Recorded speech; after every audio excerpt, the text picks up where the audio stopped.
Alright, so today I'm reviewing the Hoka Clifton 6. So I'll start with the upper. The upper is this mesh material. It's pretty thin, really lightweight, really breathable. It's probably my favorite part of the shoe. It's really good.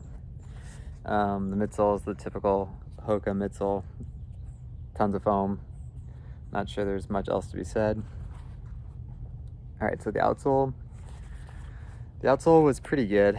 So it's a combination of the foam and then rubber. And the rubber was pretty durable. I think I put about 500 miles on these shoes, and the rubber doesn't seem super thick, but it held up. It held up okay.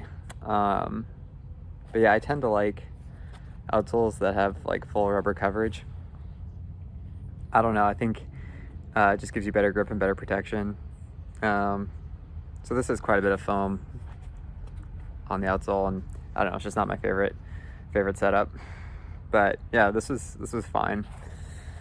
The heel area, not much to be said, didn't bother me at all. It was fine.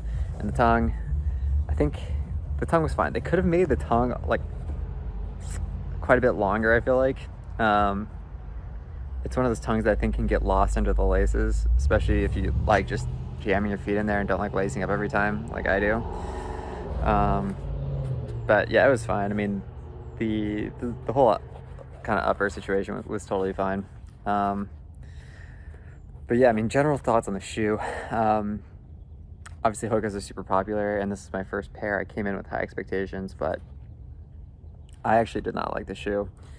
I did not like it at all. It's probably my least favorite shoe I've had in quite some time. I don't know, I think my biggest issue with it was really plush and comfortable, at least in the beginning.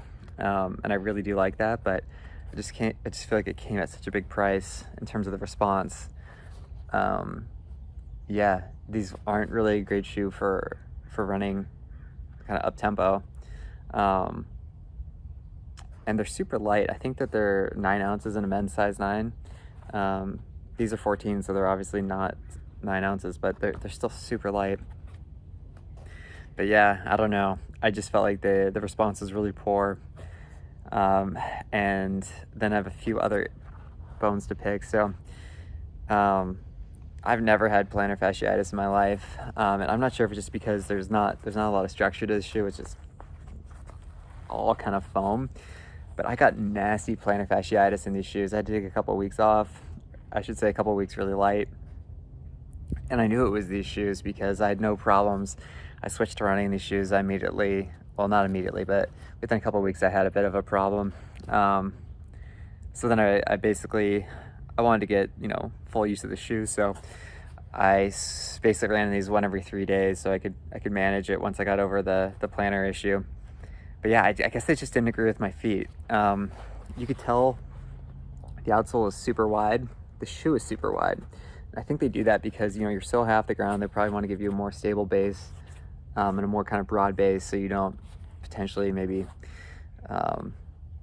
sprain an ankle, or if you're going around a curve, they just want kind of a wider, more stable base for you. But yeah, the shoe is way too wide for my foot. I have very narrow feet. Got nasty blood blisters on the insides of my big toe. Just really bad. I mean, almost every time I'd run in them, it would aggravate that blood blister.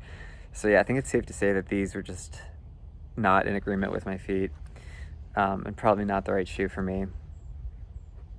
I think that they're good for road running and if you're on a dirt path, but I would not want to be doing trails in these.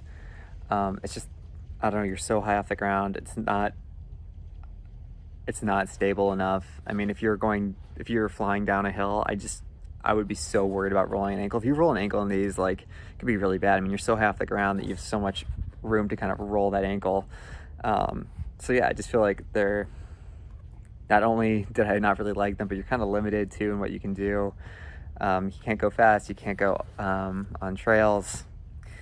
And then I think the final thing I'll say is, like, once that initial period, I don't know, I'll call it the first 200 miles or so, was up, the cushioning didn't actually feel that great anymore. I don't know what it was, but I would say that you really felt the cushioning to start, and you can tell, I mean, there's just so much foam. But I don't know, I guess it just packed out pretty quickly for me at least. At least it felt that way. So that was kind of disappointing. All right, so I did cut these open. They were super easy to cut open because it actually turns out it's a pretty simple shoe. All right, so here we go. Yeah, you can see it's just straight foam. It's all the same EVA foam. And yeah, I mean, there's just a ton of it. This is what the toe box area looks like. I don't know, kind of interesting, but also seems like actually a very simple shoe. They just go overboard on the foam. So yeah, that's that. I don't know, when I think about the shoe and my experience, I'm not left with great feelings. I think out of 10, I'd probably give these shoes, I don't know, maybe a 3.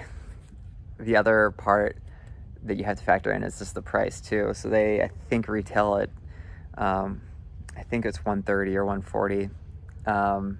So based on my experience, I would say it's definitely not worth it.